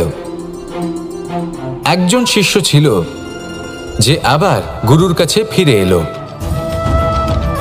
সে বলল, ক্ষমা করবেন গুরুদেব, কিন্তু আমি এমন কোনো স্থান পেলাম না যেখানে কেউ আমাকে দেখতে পাচ্ছে না। অন্য কেউ না দেখতে পেলেও আমি নিজে দেখতে পাচ্ছিলাম, আমার অন্তর্মন দেখতে পাচ্ছিল। সেই শিষ্য বুঝতে পেরেছিল যে পরমাত্মার দৃষ্টি সবসময় তাকে দেখতে পাচ্ছে, আর ও কখনো অনুচিত কর্ম করতে পারবে না। আর শুধুমাত্র এই কারণে সেই শিষ্যই সেই পরীক্ষায় উত্তীর্ণ হলো। আসুন আর আমার সাথে ভালোবেসে বলুন, রাধা রাধা। আমরা সবাই ফল খাই, কিন্তু আমাদের সেই ফলই প্রিয় হয় যে পরিপক্ক হয়ে ওঠে, যেটা নম্র হয়, আর যে ফল অনেক বেশি মিষ্টি আর সুস্বাদু হয়ে থাকে, যাদের রঙে বাহার দেখা যায়। সেইভাবে জীবনে আমরা নানান মানুষের সাথে পরিচিত হই, কিন্তু সেই মানুষই আমাদের মন ছুঁয়ে যায় যারা বিনম্র স্বভাবের, যাদের বাণী খুব মধুর, যাদের অন্তরে আত্মবিশ্বাসের একটা তেজ, একটা রং দেখা যায়। এবার এমন ব্যক্তি আমরা কি করে হব? ঠিক সেইভাবেই যেমন একটা ফল রোদ, বর্ষা, শীত, বায়ু এই সকল সংকটময় পরিস্থিতির সম্মুখীন হয়ে পরিপক্ক হয়ে ওঠে, সেইভাবেই মানুষ সংকটময় পরিস্থিতির সম্মুখীন হয়ে পরিপক্ক হয়ে ওঠেন। যদি এই সংকটের সম্মুখীন হন তাহলে অভিজ্ঞ হবেন, আর এই অভিজ্ঞতাই শিক্ষা দিয়ে যাবে। এই অভিজ্ঞতা আমাদের শিখিয়ে দেয় যে আমাদের বিনম্র থাকতে হবে, অহংকার করে কোনো লাভ নেই। মধুর বাণীর যে কি মূল্য তা আমরা শিখতে পারি। এই অভিজ্ঞতাই আমাদের বুঝিয়ে দেয় যে উচিত অনুচিত কোনটা, আমাদের দৃষ্টিভঙ্গি তৈরি করে, আর এই দৃষ্টিভঙ্গি দ্বারা আত্মবিশ্বাস জাগ্রত হয়। সেই জন্য জীবনে কখনো বিপদ থেকে দূরে পালাবেন না, সেগুলোর সম্মুখীন হন, অভিজ্ঞতা লাভ করুন, তার থেকে শিক্ষা লাভ করুন, এইভাবেই পরিপক্ক হবেন। আসুন আমার সাথে ভালোবেসে বলুন, রাধা রাধা। মানুষ বর্তমানে নিজের জীবন অতিবাহিত করেন, কিন্তু তার জীবনে অতীতকাল এবং ভবিষ্যৎকাল এই দুটোরই সমান গুরুত্ব রয়েছে। অতীতকাল অতিবাহিত হয়ে গেছে এবং সেটা জীবিত থাকে আমাদের স্মৃতি হিসেবে, এবং ভবিষ্যৎ হলো সেটাই যেটা আমরা শুধুমাত্র কল্পনাই করতে পারি।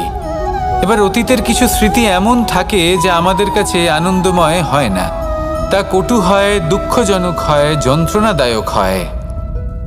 আমরা যা কিছুই করি তা বদলে ফেলতে পারবো না, কিন্তু ভবিষ্যৎকাল সেটা আমরা রচনা অবশ্যই করতে পারি, যদি আজ আমরা শ্রেষ্ঠ কর্ম করি। যদি আজকের এই দিনটা আমরা আনন্দের সাথে অতিবাহিত করি, সুখের সাথে অতিবাহিত করি, এক একটা মুহূর্ত আমরা আনন্দ এবং ভালোবাসার সাথে অতিবাহিত করি, আপনার আজকের এই কর্ম আপনার ভবিষ্যৎ নির্ধারণ করবে। আজ আপনি যেভাবে জীবন কাটাবেন তা ভবিষ্যতে গিয়ে অতীতকালে পরিণত হবে, আর তখন আপনি এমন স্মৃতি খুঁজে পাবেন যেখানে আপনি প্রত্যেকটি মুহূর্ত প্রেম এবং আনন্দের সাথে অতিবাহিত করেছেন, এবং সেই স্মৃতি মধুর হবে। তাহলে আজ শ্রেষ্ঠ এবং উচিত কর্ম করুন, আপনি নিশ্চিত রূপে একটি উজ্জ্বল, শুদ্ধ, পবিত্র এবং আনন্দময় ভবিষ্যৎ লাভ করবেন। আসুন আমার সাথে ভালোবেসে বলুন, রাধা রাধা। এই সংসারে অনেক অনেক এমন জ্ঞানী আছেন যারা নিজের সমস্ত জীবন জ্ঞান অর্জন করতে অতিবাহিত করেছেন। এই সংসারে এমন কোনো বেদ নেই, কোনো পুরাণ নেই, কোনো শাস্ত্র নেই, কোনো ভাষা নেই যা ওনারা জানেন না। এমন কোনো বিষয় নেই যা নিয়ে ওনারা কোনো বক্তব্য রাখতে পারবেন না। কিন্তু আমরা এই সকল জ্ঞানীকে কি ভালোবাসতে পারি? এনাদের সকলকে সম্মান করতে পারি না। কারণটা কি? দেখুন, বেদ পড়া একটি আলাদা বিষয়, বেদনা বুঝতে পারা অন্য ব্যাপার। এবং বেদনা বোঝার জন্য, সেই জ্ঞান লাভ করার জন্য আপনাকে মন থেকে করুণা এবং প্রেমের সঠিক অর্থ বুঝতে হবে। সামনের ব্যক্তির বেদনা বুঝতে হবে, তার যন্ত্রণাকে বুঝতে হবে। তারপর যে জ্ঞান আপনি অর্জন করেছেন বেদ থেকে, পুরাণ থেকে, শাস্ত্র থেকে, তা প্রয়োগ করে তার বেদনার নিবারণ করা, সেটা বেশি গুরুত্বপূর্ণ। সেই জন্য জীবনে শুধুমাত্র শাস্ত্র এবং বেদ পড়ে জ্ঞান অর্জন করতে সময় নষ্ট করবেন না। মন থেকে প্রেমের কি অর্থ সেই বিষয়ে জ্ঞান লাভ করার চেষ্টা করুন, করুণাও বুঝতে চেষ্টা করুন। একজন শ্রেষ্ঠ ব্যক্তি হয়ে উঠুন, আর আমার সাথে ভালোবেসে বলুন, রাধা রাধা।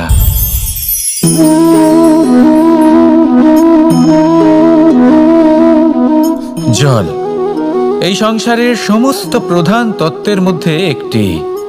এই জল যে কোনো জ্বালা দূর করে, আগুনকে নিভিয়ে দেওয়ার ক্ষমতা রাখে, অবিরল অবিচল ভাবে প্রবাহিত হতে পারে, একে কেউ বাধা দিতে পারে না। এর পথে বাধা সৃষ্টি করলে নিজের পথ নিজেই খুঁজে নেবে বা সে নিজেই নিজের পথ বানিয়ে নেবে, কিন্তু কখনো থামবে না। এই জল হলো মহান, আর এর একটা মহান গুণ আছে, এর নিজস্ব কোনো রং নেই। কিন্তু যখন মেঘ থেকে বৃষ্টিরূপে পৃথিবীতে ঝরে পড়ে, তখন সমস্ত সংসারকে রঙিন করে তোলে। যেখানে খরা হয়েছে সেখানে শ্যামল করে তোলে, যে স্থান শ্যামল সেখানে ভিন্ন ভিন্ন প্রকারের পুষ্প ফুটিয়ে তোলে। এই জল, এই জলের মতন আমাদের হতে হবে। ওর যেমন কোনো রং নেই, আমাদেরও যেন কোনো অহংকার না থাকে। শুধু কর্মের এই ধারাতে বইতে থাকুন, এই সংসারের মঙ্গল করতে থাকুন, শ্রেষ্ঠ কর্ম করতে থাকুন। এই সংসারকে এটা বলার কোনো প্রয়োজন নেই যে আপনি কে। আপনি যদি কর্ম করতে থাকেন, তাহলে এই সংসার নিজে থেকেই আপনার মূল্য জানতে পারবে, আর তখন এই মন প্রসন্ন হয়ে বলবে, রাধা রাধা। বড়ই অদ্ভুত ব্যাপার, একটি পাথরের প্রতিমা যখন মন্দিরে স্থাপিত হয়, তখন তা আমাদের কাছে ভগবান সম হয়ে দাঁড়ায়। কিন্তু যখন একজন জীবিত মানুষ মন্দিরে গিয়ে থাকেন, তখন তার শরীর, মন, আত্মা সেই সব পাথর সম হয়ে দাঁড়ায়। কিন্তু এমনটা আমি ঠিক কেন বললাম ভেবে দেখুন। মানুষ এটা চান যে কোনো পরিস্থিতি, যে কোনো স্থানেই তার বিজয় হোক, কিন্তু এখানে এসে সে পরাজিত হয়। এরকম ঠিক কেন হয়? সমস্ত খেলা হলো ভাবনা চিন্তার, বিচারধারার, দৃষ্টিভঙ্গির, উত্তরদায়িত্বের খেলা। পাষাণের এই প্রতিমা, তার একটি উত্তরদায়িত্ব আছে, আশা ধরে রাখার দায়িত্ব। সেই আশা জানিয়ে মানুষ মন্দিরে আসেন। তেমনি মানুষের একটি উত্তরদায়িত্ব আছে, যেটা সে ভুলে যায়। আর সেই উত্তরদায়িত্ব হলো এটা, যে মন্দিরে যে ভগবানকে সে প্রসন্ন করতে যাচ্ছে, তাকে সে তখনই খুঁজে পাবে যখন পূর্ণরূপে সে সমর্পিত থাকবে। যদি মনে সমর্পণের ভাব না থাকে, তাহলে ভগবান কখনো প্রসন্ন হবেন না। নিজের উত্তরদায়িত্ব বোঝার বদলে মানুষ শুধু একটা অনুষ্ঠান পালন করেন। যেমন ফুলের একটা মালা অর্পণ করেন, আর সেই কারণেই তিনি পরাজিত হন। আপনি ফুলের মালা অর্পণ করুন, প্রসাদ অর্পণ করুন, কিন্তু মনের মধ্যে পূর্ণ সমর্পণের ভাব থাকা প্রয়োজনীয়। তবেই আপনি মন্দিরে গিয়েও প্রাণবন্ত হয়ে থাকতে পারবেন, তবেই ঈশ্বরকে প্রসন্ন করতে পারবেন। আসুন আমার সাথে ভালোবেসে বলুন, রাধা রাধা।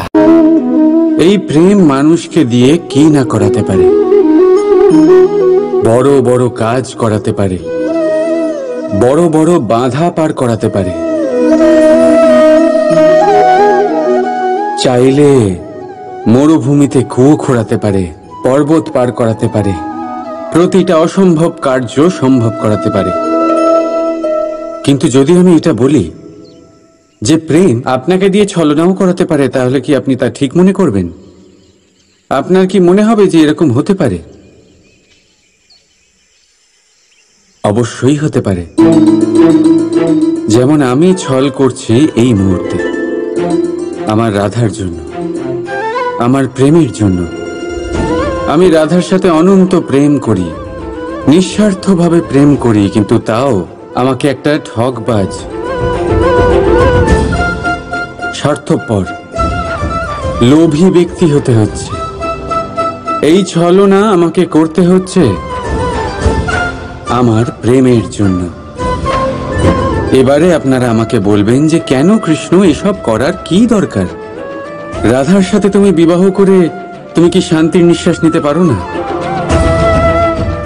নিশ্চয়ই নিতে পারি। রাধার সাথে বিবাহ করে আমি ভীষণ সুখী হব, কিন্তু আমি এই কথাও জানি যে আমার রাধা সুখী হতে পারবে না। কারণ যদি এই বিবাহ হয়, তার মাতা পিতা, তার পরিবারকে বর্ষনা ত্যাগ করতে হবে। রাধার মনের মধ্যে একটা গভীর ক্ষতের সৃষ্টি হবে। দুঃখ তাকে কুরে কুরে খাবে। ও এটা মনে করবে, এটা জানবে যে ওর জন্য ওর মাতা পিতাকে এত কষ্ট ভোগ করতে হচ্ছে। এবার রাধার কষ্টকে ভিত বানিয়ে কৃষ্ণ নিজের সুখের মহল কি করে তৈরি করতে পারে? কারণ যাদের আপনি ভালোবাসেন শুধু তাদের ভাবনা নয়, আপনার প্রেমিক যাদের ভালোবাসে তাদের ভাবনার খেয়াল রাখাটাও আপনারই কর্তব্য। আর কখনো কখনো নিজের প্রেমকে উঁচুতে উঠতে দেখতে গেলে আপনাকে নিজেকে নিচে নামতে হবে। এমন কোনো কাজও আছে যে আপনাকে আপনার প্রেমের জন্য করতেই হবে। রাধা রাধা। মানুষ কতটা বিচিত্র হতে পারে। সব সময় স্বপ্ন দেখতে থাকে যে কাল আমি এটা করব, কাল আমি ওটা শুরু করব, কাল আমি ওটা সম্পন্ন করব। এই যে কাল শব্দটা, এই কাল অত্যন্ত বিচিত্র এক শব্দ। আমরা সবসময় এটাকে আসতে দেখতে পাই, কিন্তু এটা আসাতে বর্তমানে পরিণত হয়। আবার আজ নতুন কাল দেখতে পাই, তার জন্য অপেক্ষা করি যখন সেটা সামনে আসে বর্তমানে পরিণত হয়। এই কাল সবসময় একটা মিথ্যে সান্ত্বনা দেয় যে সে আসছে, কিন্তু সে কখনোই আসে না। যেটা আপনার হাতে রয়েছে তা হলো আজ, বর্তমান। তাই যা করার আছে, যা সম্পন্ন করতে চান, যা শুরু করতে চান, আজ করুন, বর্তমানে করুন। কারণ আজ আপনি যা করবেন সেটাই আপনার ভবিষ্যৎ নির্ধারিত করবে। ভবিষ্যতের বিষয় ভাবতে থাকলে ভবিষ্যৎ সুন্দর হবে না। আজ কর্ম করতে হবে। তাই আজ বর্তমানে জীবনযাপন করুন, কর্ম করুন, আর আমার সাথে ভালোবেসে বলুন রাধা রাধা। পঞ্চম তত্ত্ব, আকাশ, নব, ব্যোম। আসলে কোনো ভ্রম নাকি সত্য? ভ্রম তো হতে পারে না, কারণ ভ্রমের মধ্যে কেউ বাঁচতেই পারে না। আর যদি সত্য হয় তাহলে এতটাই বিশাল যে আমাদের চোখের থেকে, আমাদের ইন্দ্রিয়ের থেকে, আমাদের মস্তিষ্কের থেকে, আমাদের চিন্তা ভাবনার থেকেও অনেক ঊর্ধ্বে, যাকে আমরা বুঝতেই পারি না। এটা যতটাই বিশাল আকার ঠিক ততটাই সরল। এই আকাশ যতই অন্ধকারাচ্ছন্ন ততটাই আলোর প্রকাশ প্রদান করে থাকে। দেখতে গেলে এ হলো জীবনের সঞ্চালক, কিন্তু যদি ক্রুদ্ধ হয়ে যায় তাহলে প্রাণ কেড়ে নিতেও দ্বিধাবোধ করে না।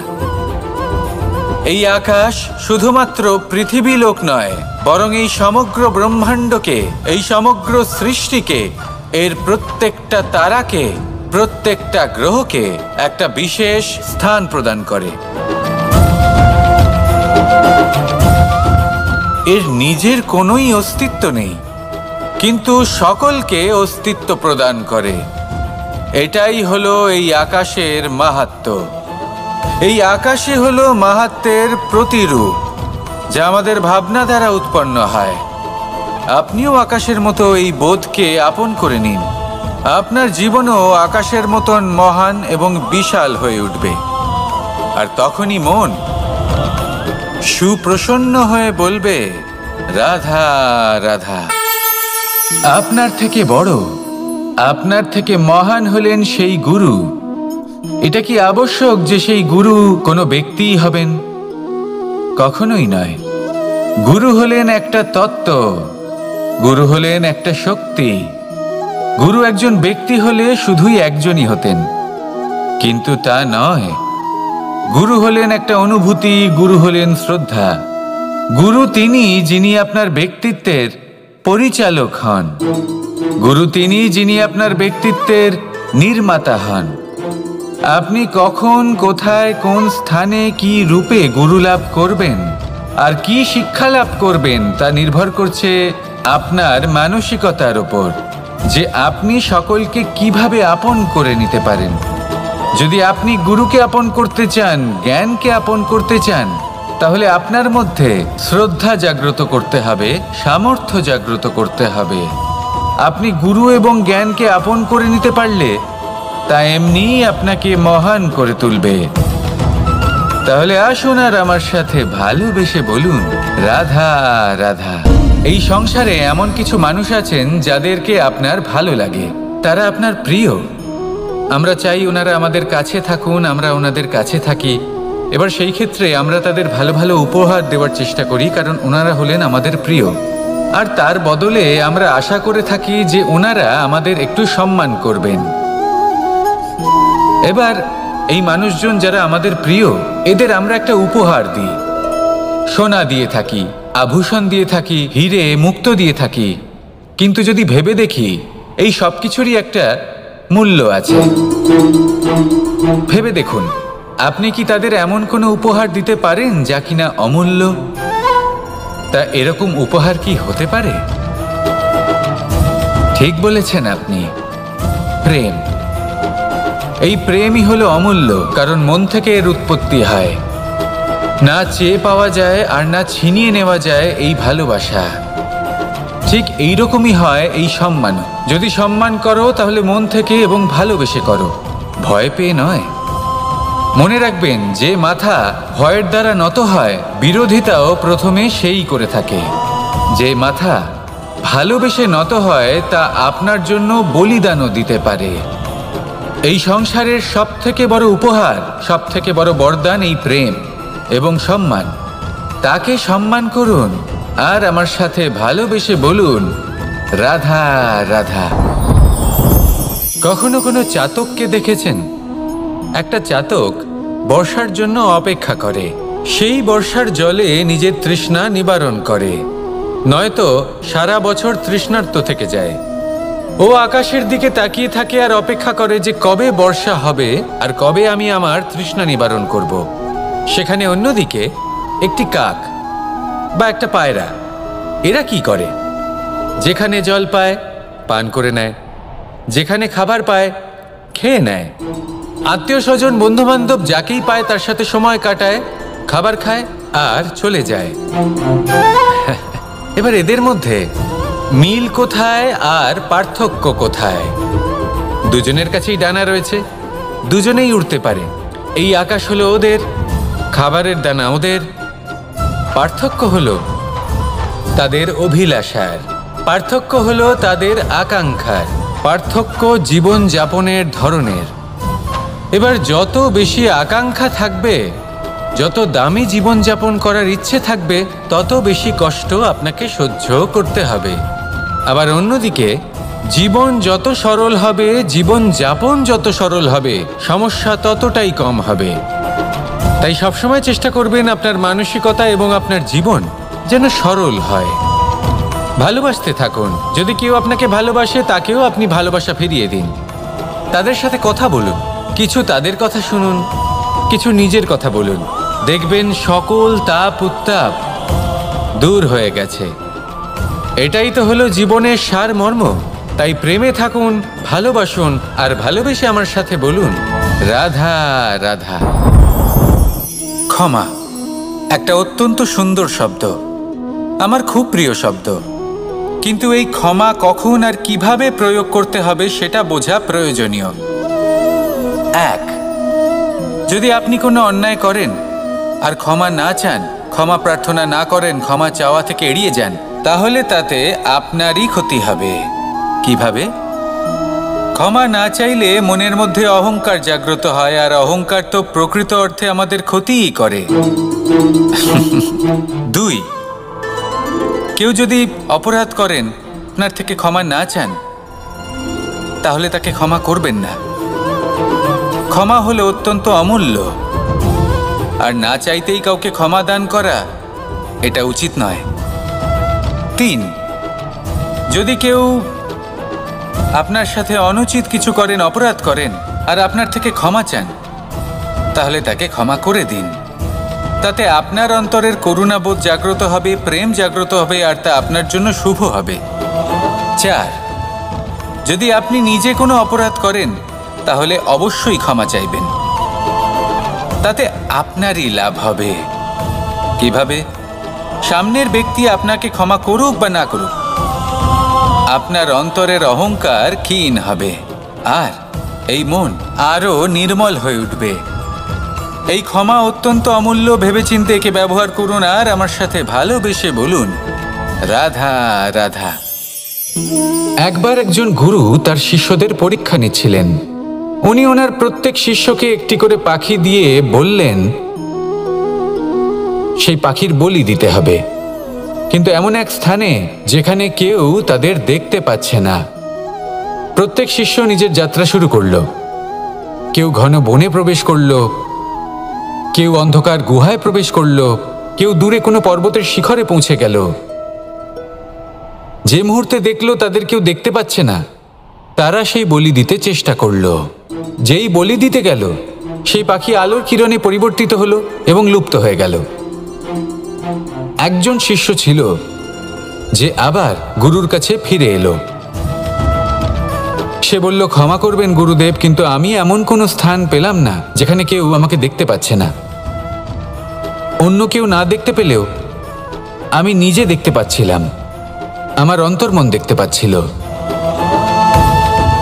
সেই শিষ্য বুঝতে পেরেছিল যে পরমাত্মার দৃষ্টি সবসময় তাকে দেখতে পাচ্ছে, আর ও কখনো অনুচিত কর্ম করতে পারবে না। আর শুধুমাত্র এই কারণে সেই শিষ্যই সেই পরীক্ষায় উত্তীর্ণ হলো। আসুন আর আমার সাথে ভালোবেসে বলুন, রাধা রাধা।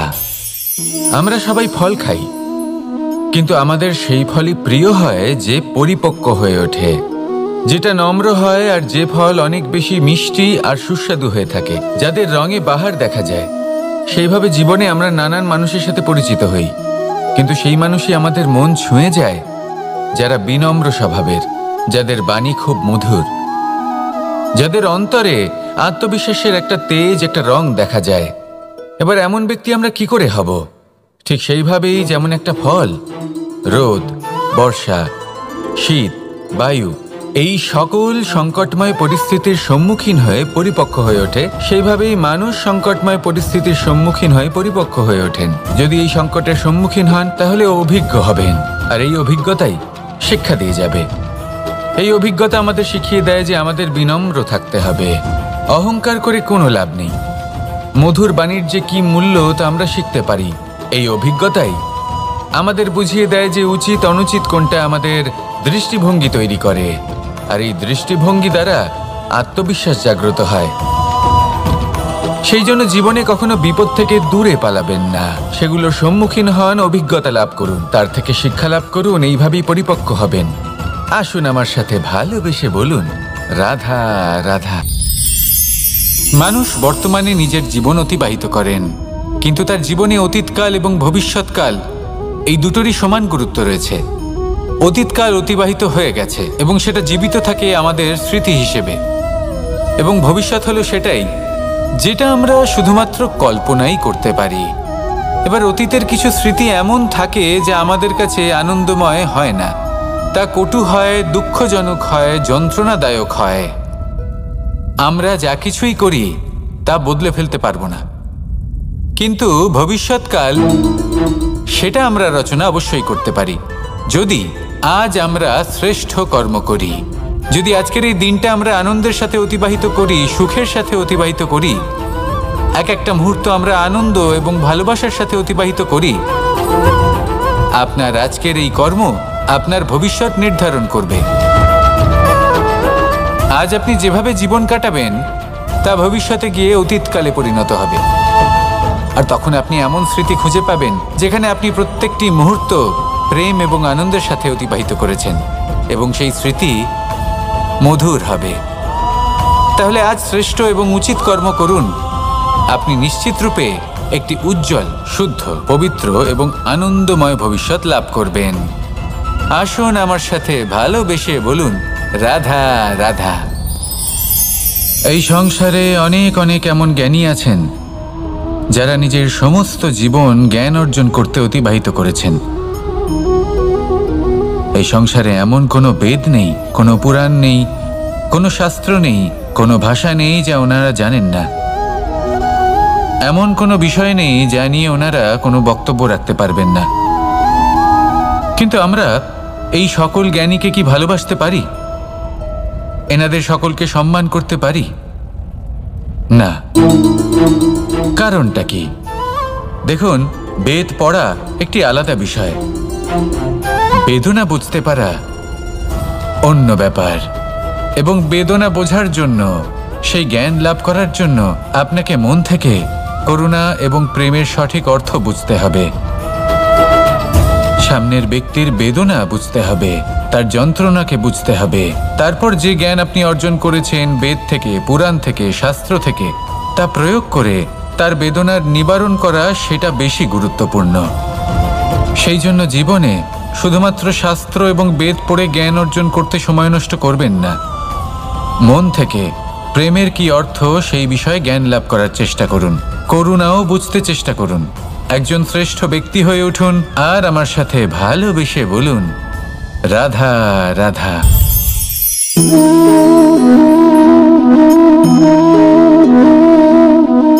জল এই সংসারের সমস্ত প্রধান তত্ত্বের মধ্যে একটি।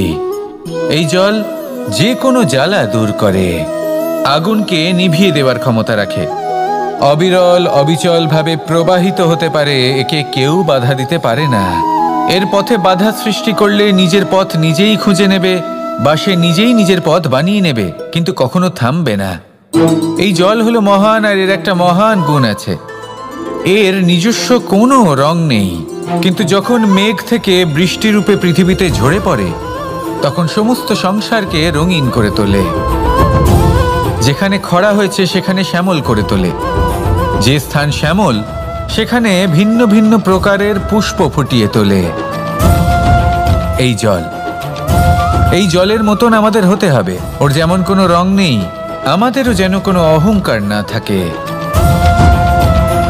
শুধু কর্মের এই ধারাতে বইতে থাকুন, এই সংসারের মঙ্গল করতে থাকুন, শ্রেষ্ঠ কর্ম করতে থাকুন। এই সংসারকে এটা বলার কোনো প্রয়োজন নেই যে আপনি কে।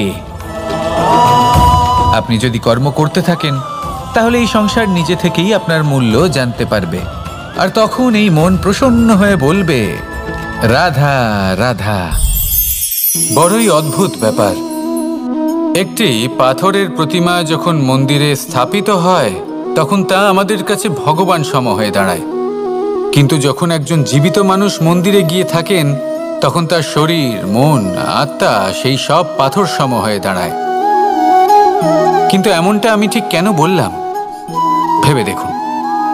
মানুষ এটা চান যে কোনো পরিস্থিতি, যে কোনো স্থানেই তার বিজয় হোক, কিন্তু এখানে এসে সে পরাজিত হয়। এরকম ঠিক কেন হয়? সমস্ত খেলা হলো ভাবনা চিন্তার, বিচারধারার, দৃষ্টিভঙ্গির, উত্তরদায়িত্বের খেলা। পাষাণের এই প্রতিমা, তার একটি উত্তরদায়িত্ব আছে, আশা ধরে রাখার দায়িত্ব। সেই আশা জানিয়ে মানুষ মন্দিরে আসেন। তেমনি মানুষের একটি উত্তরদায়িত্ব আছে যেটা সে ভুলে যায়, আর সেই উত্তরদায়িত্ব হলো এটা, যে মন্দিরে যে ভগবানকে সে প্রসন্ন করতে যাচ্ছে তাকে সে তখনই খুঁজে পাবে যখন পূর্ণরূপে সে সমর্পিত থাকবে। যদি মনে সমর্পণের ভাব না থাকে তাহলে ভগবান কখনো প্রসন্ন হবেন না। নিজের উত্তরদায়িত্ব বোঝার বদলে মানুষ শুধু একটা অনুষ্ঠান পালন করেন, যেমন ফুলের একটা মালা অর্পণ করেন, আর সেই কারণেই তিনি পরাজিত হন। আপনি ফুলের মালা অর্পণ করুন, প্রসাদ অর্পণ করুন, কিন্তু মনের মধ্যে পূর্ণ সমর্পণের ভাব থাকা প্রয়োজনীয়। তবেই আপনি মন্দিরে গিয়েও প্রাণবন্ত হয়ে থাকতে পারবেন, তবেই ঈশ্বরকে প্রসন্ন করতে পারবেন। আসুন আমার সাথে ভালোবেসে বলুন, রাধা রাধা। এই প্রেম মানুষকে দিয়ে কি না করাতে পারে, বড় বড় কাজ করাতে পারে, বড় বড় বাধা পার করাতে পারে। চাইলে মরুভূমিতে কুয়ো খোঁড়াতে পারে, পর্বত পার করাতে পারে, প্রতিটা অসম্ভব কার্য সম্ভব করাতে পারে। কিন্তু যদি আমি এটা বলি যে প্রেম আপনাকে দিয়ে ছলনাও করাতে পারে, তাহলে কি আপনি তা ঠিক মনে করবেন? আপনার কি মনে হবে যে এরকম হতে পারে? অবশ্যই হতে পারে। যেমন আমি ছল করছি এই মুহূর্তে আমার রাধার জন্য, আমার প্রেমের জন্য। আমি রাধার সাথে অনন্ত প্রেম করি, নিঃস্বার্থভাবে প্রেম করি, কিন্তু তাও আমাকে একটা ঠকবাজ, স্বার্থপর, লোভী ব্যক্তি হতে হচ্ছে। এই ছলনা আমাকে করতে হচ্ছে আমার প্রেমের জন্য। এবারে আপনারা আমাকে বলবেন যে কেন কৃষ্ণ এসব করার কি দরকার? রাধার সাথে তুমি বিবাহ করে তুমি কি শান্তির নিঃশ্বাস নিতে পারো না? নিশ্চয়ই নিতে পারি। রাধার সাথে বিবাহ করে আমি ভীষণ সুখী হব, কিন্তু আমি এই কথাও জানি যে আমার রাধা সুখী হতে পারবে না। কারণ যদি এই বিবাহ হয়, তার মাতা পিতা তার পরিবারকে বর্ষণা ত্যাগ করতে হবে। রাধার মনের মধ্যে একটা গভীর ক্ষতের সৃষ্টি হবে। দুঃখ তাকে কুরে কুরে খাবে। ও এটা মনে করবে, এটা জানবে যে ওর জন্য ওর মাতা পিতাকে এত কষ্ট ভোগ করতে হচ্ছে। এবার রাধার কষ্টকে ভিত বানিয়ে কৃষ্ণ নিজের সুখের মহল কি করে তৈরি করতে পারে? কারণ যাদের আপনি ভালোবাসেন শুধু তাদের ভাবনা নয়, আপনার প্রেমিক যাদের ভালোবাসে তাদের ভাবনার খেয়াল রাখাটাও আপনারই কর্তব্য। আর কখনো কখনো নিজের প্রেমকে উঁচুতে উঠতে দেখতে গেলে আপনাকে নিজেকে নিচে নামতে হবে। এমন কোনো কাজও আছে যা আপনাকে আপনার প্রেমের জন্য করতেই হবে। রাধা রাধা।